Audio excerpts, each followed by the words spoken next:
ಮಧುಗಿರಿ ತಾಲೂಕು ಕೊಡಿಗೇನಹಳ್ಳಿ ಹೋಬಳಿ ಚಿಕ್ಕಮಗಳೂರು ಗ್ರಾಮ ದೇವತಾ ಜಾತ್ರಾ ಮಹೋತ್ಸವದಲ್ಲಿ 1, 2, 3 ಬಾಲ್ ಗ್ಯಾಂಗಿಂಗ್ ಆಟ ಜೋರಾಗಿದ್ದು ಚಿಕ್ಕ ಮಕ್ಕಳಿಂದ ದೊಡ್ಡವರು ಸಹ ಈ ಆಟಕ್ಕೆ ಮುಗಿಲು ಬಿದ್ದಿದ್ದಾರೆ.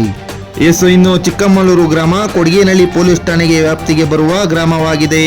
ಇನ್ನು ಈ ಆಟಕ್ಕೆ ಕೊಡಿಗೇನಹಳ್ಳಿ ಪೊಲೀಸ್ ಠಾಣೆಯಿಂದ ಅನುಮತಿ ನೀಡಿದ್ದಾರಾ ಎಂಬುದೇ ಅನುಮಾನವಾಗಿದೆ. ಅದೇನೇ ಇರಲಿ, ಇಂಥ ಆಟಗಳಿಂದ ಜನರ ಜೋಬಿಗೆ ಕತ್ತರಿ ಬೀಳುತ್ತಿದೆ.